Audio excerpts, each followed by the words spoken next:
Makena, the woman who once had nothing but heart. No children, no husband, no partner to lean on. Yet her soul brimmed with love, and she poured every ounce of it into 5 boys the world had thrown away. On the morning of her 60th birthday, everything changed. As dawn painted the sky in soft golden hues, her 5 sons, Baraka, Jabari, the inseparable twins Kato and Kibu, and the ever-quiet Zuberi, stood before her. In their hands, a gift, not wrapped in bows or ribbons, but in legacy, the keys to a new home, their home, built brick by brick to honor the woman who had made them kings. Tears welled in her eyes, not from sadness, not even from joy, from recognition, from the weight of being seen. But the story didn't end with that key. A year later, the unexpected happened. In different corners of the land, in different months, each of her sons' wives gave birth. Baraka's wife, the eldest daughter-in-law, brought twin girls into the world.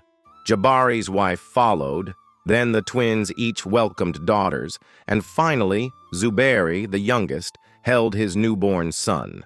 6 new souls, 4 daughters, 2 sons.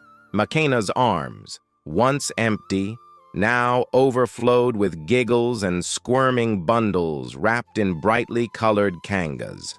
The house echoed with baby cries and lullabies, the scent of milk and the joy of toys scattered underfoot. When Baraka introduced his twins, his voice broke as he whispered, "Rose, Mary, not just names, symbols. You gave us everything. Now we give back." Makena cradled the girls. The weight of them was light, but the meaning, so heavy it nearly brought her to her knees. Her hands trembled, not from age, from awe. The news swept through towns like the dry wind before rain. The woman once pitied for her barren womb was now grandmother to 6, matriarch to a growing kingdom. But fate, never content with stillness, was preparing another bend in her road. While returning from Zuberi's home one afternoon, Makena spotted a commotion near her old neighborhood. A crowd had gathered. Her instincts flared. She asked the driver to stop. The moment her sandals touched the dusty road, her eyes fell on a heartbreaking scene. A small boy lay still on the ground. The school uniform is dusty, breathing shallow. His sister, barely older, sobbed uncontrollably beside him. "He was crying, said he was hungry," the girl whispered. Makena didn't hesitate. She lifted the boy herself, shouted for help, and they sped toward the clinic. But they were too late. The child died, starved, forgotten. Makena collapsed into a plastic chair outside the ward. Her cries were quiet but endless. That night, sleep avoided her like a thief. Her heart couldn't find peace. At 5 a.m., an idea knocked. She sent a voice message in the family group chat, her voice strained but steady. "A restaurant," she said. "Free food every weekday for the children who go to school hungry." Her sons replied instantly, no questions, no hesitation. "Mama will build it." And build it they did. With love, money, and memory, the foundations were laid. Community members joined in. The buzz returned. Something sacred was happening. Months later, the place stood proud. Warm orange walls, a name painted across the front, Mama Makena's Table. The grand launch of Mama Makena's Table stirred the heart of the entire village. Drums thundered, dancers twirled barefoot on red earth, beads clinking in rhythm with ancient songs. The scent of fried plantains, pilau, and grilled tilapia laced the air. Makena, wrapped in a golden kitenge, stood tall at the entrance of the modest eatery. Her sons stood like sentinels beside her, their wives and giggling children nearby. But the true guests of honor were the little ones, school children with dusty uniforms and hungry bellies. They came by the dozens. That day, Joy had a taste: warm stew, fluffy rice, sweet fruit. "And Makena?" She wept behind her smile. The restaurant became a sacred space. Monday to Friday, any child in uniform ate free, no questions asked. The only rule, come with a hungry heart and leave with a full belly. Soon, a video of children clapping and singing Asante Mama Makena during lunch went viral. The world watched. Strangers donated. Bags of maize, crates of vegetables, even funding for kitchen upgrades poured in. A famous local chef offered training.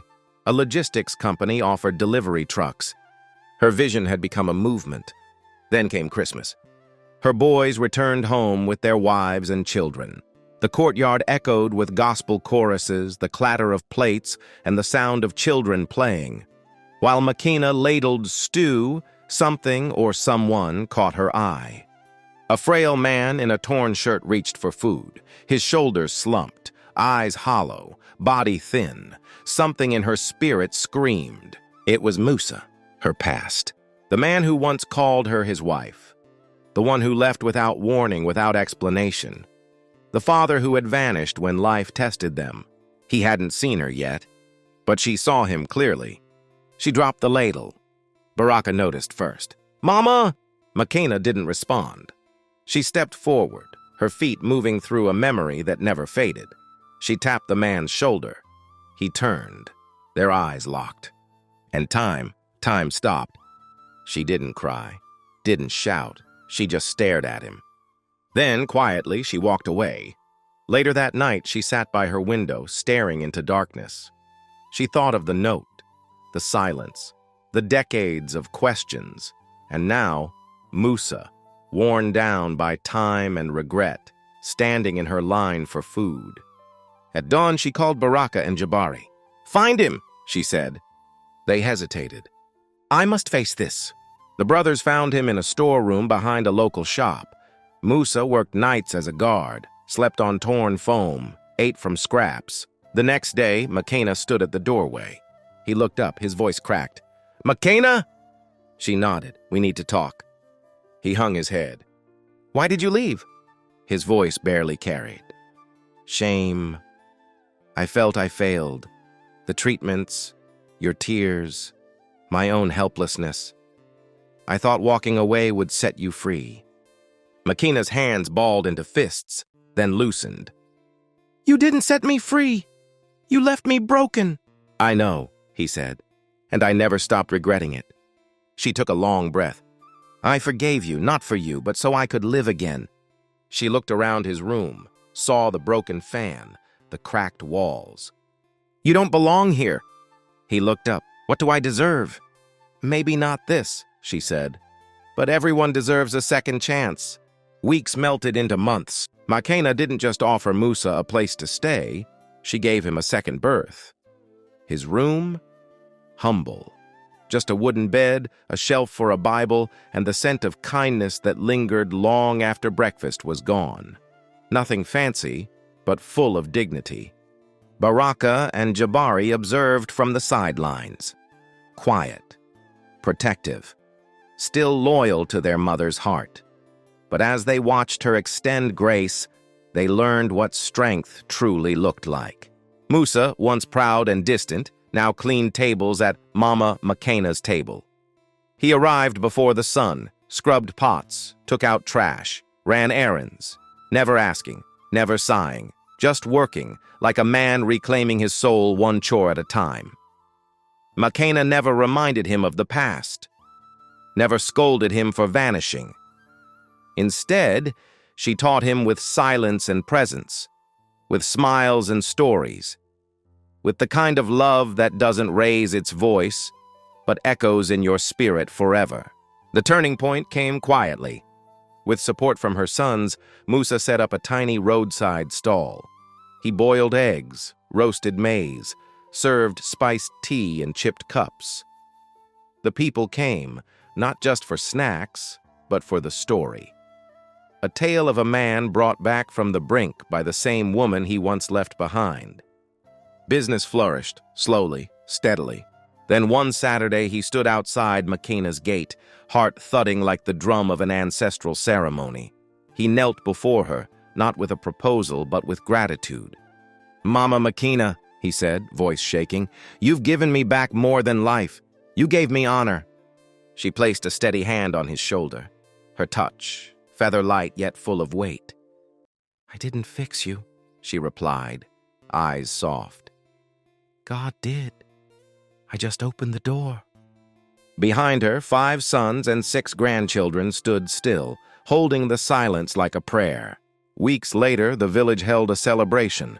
They painted a mural of her on the restaurant wall, McKenna smiling, surrounded by laughing children. The council called her the mother of a generation. The people called her Mama of Mercy.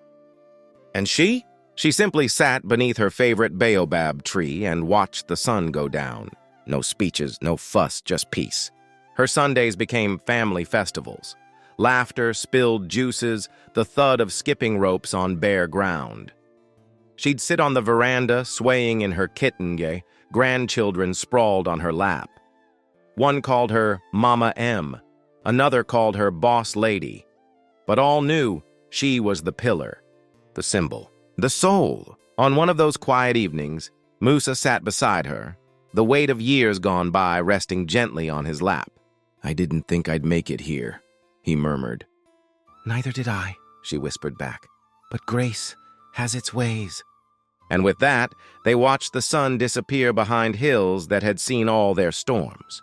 McKenna's story won't be engraved in gold or etched on monuments. It lives in hearts, in every meal served to a hungry child, in every boy who learned to become a man by her example. Because she didn't raise kings for crowns. She raised them to love. And in doing so, she built something greater than royalty. A kingdom without walls. If this story touched you even a little, don't forget to hit that like button. It really helps more people find stories that matter. And if you want more real, heartfelt stories like this one, subscribe to the channel. It's free, and it means a lot. Share this video with someone who might need a little hope today. You never know who you might help just by clicking that button. And if you've got thoughts, feelings, or even your own story, drop it in the comments. I'm always reading, always listening. Thanks for being here. See you in the next one.